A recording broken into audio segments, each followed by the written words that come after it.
bonjour à tous. Nous sommes donc très heureux de partager un moment avec vous. Donc moi, je me présente, je m'appelle Maëlys Turland. Je travaille au sein de la Fédération française du bâtiment, FFB, en tant que chargée de mission environnement. Donc moi, j'ai un diplôme à la base d'ingénieur environnement et j'ai été embauchée au sein de la Fédération française du bâtiment il y a déjà 4 ans.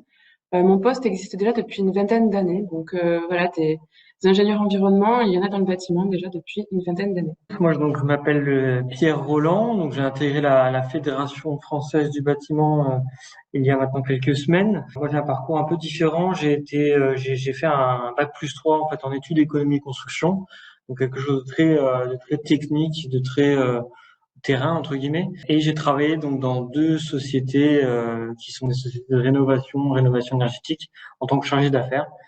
Et donc par la suite, voilà, j'ai intégré la Fédération française du bâtiment du Grand Est. Donc aujourd'hui, on va parler de pas mal de sujets. Alors je voulais juste vous faire une petite présentation rapidement de la Fédération française du bâtiment pour que vous puissiez un peu quand même comprendre qui on est. Si vous voulez, donc nous on fait partie donc voilà du Grand Est qui regroupe 10 fédérations départementales du BTP. Hein, c'est le regroupement qui a eu lieu suite au regroupement en 2016 des grandes régions comme l'Alsace, Champagne-Ardenne et Lorraine. Actuellement, on compte 4500 adhérents et le président est Daniel Cerruti. Alors, je voulais aussi préciser quelque chose d'important, c'est que voilà, il faut pas oublier que le secteur du BTP, c'est quand même un des premiers secteurs économiques en France. Hein, donc, c'est pas un secteur, c'est pas un petit secteur, si vous voulez. C'est quelque chose c'est un secteur très dynamique qui évolue beaucoup et qui va être énormément amené à évoluer dans les prochaines années avec les prochaines réglementations. Et donc nous, en tant que fédération, on travaille là-dessus tous les jours pour aider les adhérents et les accompagner dans les changements qui vont être à venir dans les prochaines années. Donc, on va vous expliquer un petit peu pourquoi la prise en compte de l'environnement sur les chantiers, dans le bâtiment et dans les TP, est-ce que c'est important? Donc, tout d'abord, ça vous permet déjà de vous différencier par rapport à vos concurrents. Donc, une entreprise qui embaucherait quelqu'un qui a déjà des notions en termes d'environnement, c'est toujours un plus pour l'entreprise. C'est quelque chose qui aujourd'hui c'est quelque chose d'assez rare. On voit que c'est en train de s'étendre, donc il y en a de plus en plus.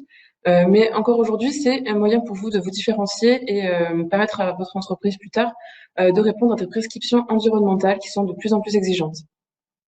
Ensuite, deuxième point pour prise en compte de l'environnement sur les chantiers, c'est que ça peut permettre aussi à votre future entreprise, votre futur employeur, aussi de faire des économies sur les coûts de gestion.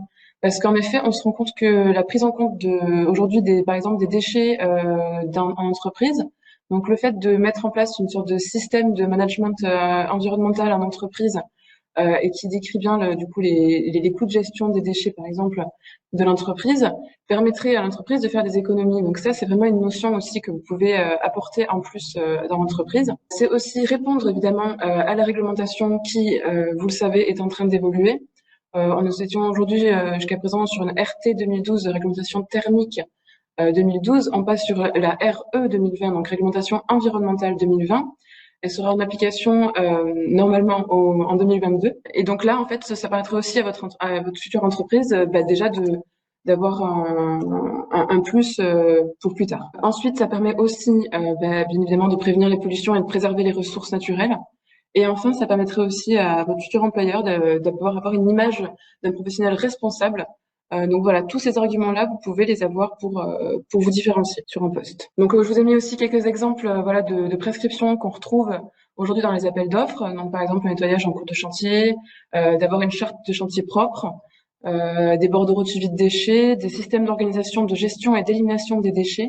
Donc voilà, toutes ces choses-là, en fait, sont un peu nouvelles, même si maintenant, ça fait un petit moment que ça y est. On le voit de plus en plus. Donc, ça peut être un plus pour vous d'avoir des notions sur toutes ces choses-là. Je vais vous parler d'un site internet que la Fédération française du bâtiment a mis en place. C'est Bâtir pour la planète. Hein. Vous pouvez aller sur le lien que j'ai écrit en bas, donc bâtir-pour-la-planète.fr. Donc en fait, sur ce site, on évoque 10 thèmes prioritaires actuels sur le bâtiment. Ça va du secteur de l'énergie renouvelable, de la rénovation énergétique, de l'économie circulaire. Donc c'est vraiment des domaines très actuels. Et qui sont tous liés plus ou moins loin à la RE 2020 qu'on vient d'évoquer juste avant. C'est vraiment important de l'avoir en tête parce que cette nouvelle réglementation, elle est vraiment assez contraignante, on va dire, mais elle va permettre vraiment de créer des bâtiments vraiment très écologiques. Le bâtiment va devenir vraiment un secteur très écologique et notamment avec la ressource carbone, enfin le point carbone qui a une notion importante à avoir dans la construction, les futures constructions et rénovations de demain. Je vais vous expliquer un petit peu comment ça fonctionne. Donc globalement, vous avez sur le site 10 thèmes sur lesquels vous pouvez cliquer et dans chacun de ces thèmes, vous allez avoir trois informations, trois autres thèmes en lien avec lui-même. Et tout ça, c'est détaille un petit peu voilà les objectifs, les contraintes et toutes les informations en fait liées au thème en question. Et vous retrouverez également des interviews d'entreprises ou de partenaires d'acteurs du bâtiment, des reportages photos, des vidéos, voilà, une infographie, donc vraiment pas mal d'informations qui pourront vous être utiles pour éventuellement même un entretien ou voilà, si vous souhaitez trouver une voie votre voie professionnelle dans le bâtiment, ça peut vous orienter dans une formation en particulier par la suite. Donc j'ai pris quelques exemples de ces thèmes-là, donc notamment dans un premier temps l'économie circulaire et privilégier les circuits courts. Donc c'est vraiment quelque chose qui est très d'actualité. Enfin, ce thème-là est vraiment d'actualité. C'est important en fait actuellement parce qu'on a eu récemment un peu la crise des matériaux, si vous voulez, où on a eu des prix qui sont envolés au niveau de certains produits de base. Et on se rend compte que près de chez nous, en fait, il y a des matériaux qui peuvent être utiles pour construire, et notamment construire avec des matériaux écologiques et biosourcés. Et ça, c'est très important, notamment dans la prochaine réglementation environnementale.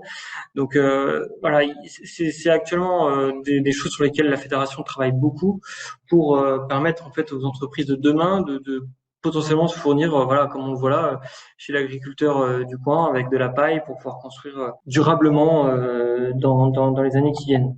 Un autre exemple qui est aussi lié à ça, c'est le recyclage des matériaux. Donc c'est aussi un thème qui est entre guillemets très en vogue. Dans les futures réglementations et les futures normes, on va avoir vraiment besoin de recycler un maximum de produits, et c'est déjà ce qu'on essaie de faire sur certains gros chantiers pour pouvoir les réutiliser et éviter d'avoir du gaspillage aussi, tout simplement. Donc c'est vraiment un thème également sur lequel la fédération travaille beaucoup, et pour l'instant on n'est qu'au début entre guillemets, mais dans un avenir proche on va devoir tous travailler dans le sens là pour construire des nouveaux bâtiments et développer ensemble des nouvelles technologies à ce niveau-là. Par la suite, alors je voulais aussi parler de l'adaptation au changement de l'usage. Donc on le sait très bien, on voit le changement climatique évolue, il fait plus chaud en été, plus froid en hiver, et avec la crise du Covid qu'on est en train de vivre, on le voit également, on se retrouve entre guillemets pas tous, mais une grande partie à la maison, en télétravail. Enfin, c'est des situations qui sont inédites et en lien avec également les besoins de demain. C'est-à-dire que dans les habitations, il va falloir potentiellement adapter des surfaces pour voilà, potentiellement faire du télétravail ou d'autres activités. Donc c'est vraiment une demande et un besoin des usagers qui arrivent au fur et à mesure, et qu'on doit, nous, en tant qu'entreprise du bâtiment et fédération, prendre en compte, parce que les clients restent toujours les usagers. Donc c'est important de bien l'avoir en tête. Et puis derrière, voilà, comme on le disait, le changement climatique fait que nous, on doit aussi évoluer en termes de construction, en termes de qualité d'air, pour que ce soit l'été ou l'hiver, avoir des conditions optimales, et puis consommer bien sûr moins d'énergie. Le dernier thème que je voulais aborder, vraiment la consommation énergétique et voilà, les rénovations énergétiques liées à tout cela. L'État aide énormément les particuliers dans le cadre de rénovation énergétique. Donc tout le monde le sait pas, même si ça fait déjà quelques années que ça existe. Il y a beaucoup d'organismes comme l'ANA, les C2E qui sont mis en place, MaPrimeRénov, qui permettent vraiment d'aider le particulier à rénover son habitat pour consommer moins d'énergie. Parce qu'il faut quand même pas oublier maintenant que dans quelques années, il y aura des contraintes sur la location des appartements, et certains appartements avec des étiquettes très basses ne seront plus autorisés à être loués. On les appelle les passoires énergétiques, et c'est un enjeu énorme dans les années qui viennent, parce il y a énormément de bâtiments dans ce cas-là. Et donc il faut trouver des solutions, il faut aider les particuliers, les propriétaires à rénover ces bâtiments pour que derrière, que ce soit le locataire ou le propriétaire ait un meilleur confort de vie dans son habitat, et une meilleure qualité d'air. Enfin voilà, tout ce qui est lié à l'environnement derrière. Donc pour finir là-dessus, on a donc sur chaque étiquette un petit logo, enfin une petite case pour en savoir plus en bas à gauche. Vous pouvez retrouver là-dessus donc des définitions par rapport à des termes que vous n'avez pas l'habitude de voir dans le bâtiment, et également des liens utiles qui pourraient vous permettre d'approfondir le sujet si vous en avez besoin. Donc voilà, n'hésitez pas à vadrouiller, à cliquer un peu entre guillemets partout pour voir un petit peu ce qui peut vous plaire et ce qui pourrait vous intéresser de voir. Vraiment pour que vous compreniez bien les enjeux actuels, on est vraiment aux prémices et à l'aube d'une nouvelle façon de construire et de consommer le bâtiment. Donc c'est vraiment quelque chose de très important. Et le bâtiment a un avenir énorme et un enjeu énorme dans les prochaines années. Donc c'est vraiment un domaine qui évolue et qui a besoin de nouvelles personnes pour continuer d'évoluer, et de nouvelles technologies avec des nouveaux métiers qui vont s'ouvrir au fur et à mesure des années. Donc moi je vais enchaîner avec une présentation donc de la caisse à outils qui est en fait un site qui est aussi que vous retrouvez dans Bâtir pour la planète, qui reprend aussi énormément d'outils et d'informations concernant l'environnement dans le bâtiment. Vous pouvez retrouver une vidéo de présentation sur YouTube. Là, je vous ai mis le lien juste en bas à droite. Donc la caisse à outils, qu'est-ce que c'est? Donc c'est un support de communication qui est décliné autour de la transition écologique. Donc ce support de communication que nous avons appelé donc caisse à outils provient du site Bâtir pour la planète. Et donc c'est une application que vous pouvez retrouver sur Internet, sur le web, ou aussi sur vos smartphones. Donc je peux juste vous conseiller de la télécharger. Dedans, vous y retrouverez énormément d'outils indispensables pour répondre aux nouvelles prescriptions énergétiques et environnementales des marchés d'aujourd'hui. Et donc cette caisse à outils, vous voyez donc sur l'ordinateur, elle se décline en 3 volets. Vous avez un premier volet qui est sur la rénovation, un dernier sur la construction neuve, et au milieu, vous trouvez la démarche environnementale. Donc, j'aurais pas le temps de tous vous les montrer, mais je vous en montrerai essentiellement un, donc celui du milieu, la démarche environnementale. Concernant la démarche environnementale, en fait, chacun de ces onglets, que ce soit rénovation, construction neuve ou démarche environnementale, elle se structure de la façon que vous voyez là à l'écran, c'est-à-dire qu'on part du début du chantier et on arrive à la fin du chantier. Pour la démarche environnementale, en fait, ça reprend vraiment toute la démarche environnementale que l'entreprise doit avoir pour répondre à toutes les prescriptions qu'on lui demande. Vous voyez qu'il y a 4 points dans cet onglet-là. Donc le premier est sur la formalisation de son engagement environnemental. Le deuxième sur la structuration de sa démarche. Ensuite, vous avez sensibilisé ses compagnons aux bonnes pratiques et enfin répondre au marché et valoriser sa démarche environnementale. Donc dans chacun en fait de ces onglets-là, vous allez retrouver des outils, donc des vidéos, des kits, des guides, etc. Pour vous aider et vous accompagner dans ces thématiques-là. Vous trouvez à droite donc des focus sur vraiment les priorités concernant les démarches environnementales. Par exemple, prenons l'étape 2 qui est structurer sa démarche environnementale d'entreprise. En cliquant dessus, vous retrouverez des fiches métiers. Donc ces fiches métiers, en fait, sont des notices environnementales que vous pouvez tout à fait intégrer dans les appels d'offres. Elles sont déjà toutes faites. Et donc ces fiches métiers sont faites par métier. Donc en fonction de votre métier, vous allez retrouver la notice environnementale qui correspond. Et je vous ai mis un exemple juste après. Donc voilà, vous retrouvez en fait le document, donc la fiche métier que vous avez téléchargée. En la téléchargeant, donc vous avez un document en Word qui vous appartiendra après. Il vous suffira simplement du coup de renseigner ce que vous faites, ce que vous ne faites pas, le nom de l'entreprise, le nom du référent, etc. Enfin, de remplir en fait ce document-là, cette notice environnementale. Dedans, vous y retrouverez déjà beaucoup de prescriptions qui sont déjà proposées. Après, à vous de voir si l'entreprise dans laquelle vous irez fait ou non ces actions-là. Ça peut aussi être des pistes d'amélioration par la suite. En tout cas, voilà, vous avez déjà ces documents-là, donc ça peut être intéressant pour votre futur employeur de savoir que vous avez toutes ces ressources-là. Dans cette caisse à outils, vous retrouverez énormément d'outils, je vous ai dit. Donc, vous avez aussi, par exemple, des kits d'animation, donc des quarts d'heure environnement. Donc, ces kits d'animation, qu'est-ce que c'est? Ce sont en fait 3 outils qui vous sont fournis. Donc, un premier qui est une affiche que vous pouvez poster sur un bungalow ou une entreprise. Ensuite, en lien avec cette fiche, vous avez un PowerPoint qui vous est fourni, un PowerPoint qui est fait pour durer environ une quinzaine de minutes, donc le temps de l'animation. Et enfin, une mini vidéo de 3-4 minutes pour qui reprend vraiment tout ce qu'il y a à savoir sur la thématique en lien avec l'affiche et le PowerPoint. Et donc voilà, ces kits-là, donc qui comprennent une affiche, un PowerPoint et une mini vidéo, vous en retrouverez une quinzaine disponibles sur cette caisse à outils. Donc ça aussi, ça peut être un plus à apporter plus tard en entreprise, c'est-à-dire que vous avez déjà en fait ce type d'outils. Vous retrouverez aussi sur YouTube énormément de vidéos de sensibilisation pour aussi vous performer, vous former sur ces notions-là.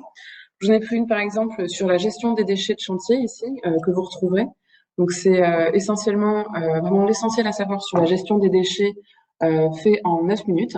Ensuite, vous avez par exemple aussi des guides, notamment un des derniers qui est sorti, donc le guide des matériaux biosourcés. Donc Pierre, vous en avez parlé un petit peu juste avant. Les matériaux biosourcés, les matériaux, le circuit court, filière locale, etc. Toutes ces choses-là sont très importantes aujourd'hui dans le secteur du bâtiment. Le fait que vous ayez des connaissances sur ces thématiques-là, ce ne sera qu'un plus pour votre employeur. Donc c'est vraiment à le montrer pour avoir une plus-value. Donc là, vous avez donc ce guide sur les matériaux biosourcés. Donc ça reprend vraiment comment, quelles sont les propriétés de ces matériaux-là, comment est-ce qu'on les pose, quels sont les points d'attention à avoir, etc. Vous retrouverez aussi dans cette caisse à outils toujours donc des guides sur la qualité de l'air intérieur qui aujourd'hui est un sujet très important dans tous les secteurs, hein, pas uniquement dans le bâtiment. Vous le retrouvez par exemple dans les villes, vous voyez qu'il y a souvent indiqué l'étiquette de pollution de l'air de la ville. En fonction, vous avez aussi dans les secteurs de l'automobile où on voit qu'il y a un gros travail de fait sur la qualité de l'air avec aussi des étiquettes qui sont mises en place. Dans le bâtiment, c'est la même chose. On a beaucoup de réglementations qui sont arrivées et qui vont encore arriver concernant la qualité de l'air intérieur dans les bâtiments. Et donc, pour vous accompagner dans ces notions-là, vous retrouverez aussi donc des fiches par métier, donc toujours pareil, en fonction du métier que vous souhaitez pratiquer. Vous avez des fiches qui reprennent vraiment tout ce qu'il y a à savoir, donc quel matériau utiliser, comment reconnaître un bon ou mauvais isolant par exemple, mais aussi comment ensuite conseiller son client pour lui montrer que voilà, vous avez des connaissances sur ce sujet-là et fidéliser donc ainsi votre clientèle, future clientèle. Vous retrouvez aussi un autodiagnostic pour connaître un peu la qualité de l'air intérieur dans un bâtiment. Donc, ce sont des autodiagnostics que vous pouvez envoyer à vos clients pour qu'ils aient une notion sur la qualité de l'air de leur bâtiment et vous savoir s'il faut intervenir ou non. Et enfin, vous avez aussi sur la qualité de l'air intérieur des modules de formation, environ 5 modules qui présentent environ 25 minutes, 20 à 25 minutes. Concernant cette caisse à outils, je vous ai dit, on a présenté d'abord la démarche environnementale. Donc ensuite, il y a aussi un autre onglet sur la rénovation et enfin un autre sur la construction neuve. Donc voilà, je crois que j'ai à peu près tout dit sur cette caisse à outils, même s'il y a encore beaucoup de choses à découvrir. Je vous laisse du coup télécharger l'application sur smartphone dès que vous le pouvez.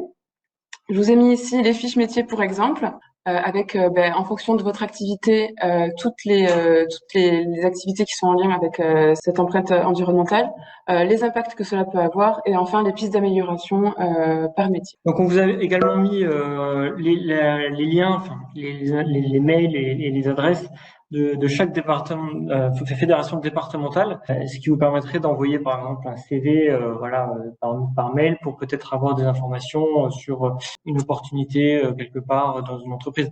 Nous, comme les départements sont en contact tous les jours des entrepreneurs et les entrepreneurs peuvent venir auprès de la fédération pour avoir des renseignements auprès de personnes qui cherchent du travail.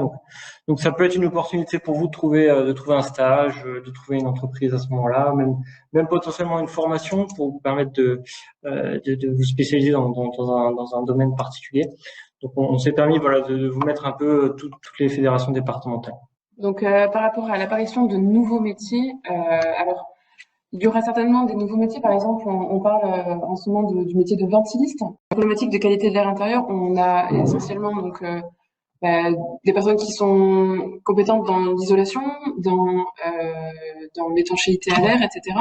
Le métier ventiliste, en fait, on le voit apparaître par exemple en Belgique. Pourquoi pas le voir aussi apparaître ici en France? Après, concernant l'environnement, on sait qu'il y aura de nouveaux métiers qui vont apparaître aussi. Mais je pense que avant de voir apparaître de nouveaux métiers, il y aura déjà des métiers qui vont surtout s'agrandir en fait, avec des compétences qui vont s'élargir et donc des demandes en fait au niveau des salariés d'avoir des compétences peut-être différentes de celles qu'on a aujourd'hui, notamment des compétences en lien avec l'environnement et connaître un peu voilà toutes les démarches environnementales. Oui, et puis on le voit également le BIM, donc tout ce qui est travaux de préparation de chantier avec sur du 3D, etc. C'est des choses qui sont en train vraiment de se développer. Les fédérations et les entreprises travaillent de plus en plus avec. Donc ça aussi, c'est des métiers qui sont déjà existants, mais dans lesquels il manque cruellement en fait de personnes pour les utiliser. Hein, c'est des choses qui ont besoin d'une formation assez pointue. Donc pour l'instant, beaucoup d'entreprises sont entre guillemets en sous-effectif à ce niveau-là. Et donc c'est des domaines qui sont nouveaux en fait, hein, qui sont déjà créés, mais qui manquent en fait pour l'instant de point de vue. Comme on peut aussi imaginer que dans quelques années, le recyclage prendra une place beaucoup plus importante et qu'il y aura des entreprises spécialisées complètement dans le recyclage de matériaux, la transformation. Enfin voilà, c'est des choses sur lesquelles on peut imaginer dans quelques années, voilà, des nouveaux métiers qui apparaîtront. Oui, parce que pour rappel, nous avons quand même une nouvelle réglementation qui arrive, qui va vraiment changer tout le cours des choses concernant le secteur du bâtiment.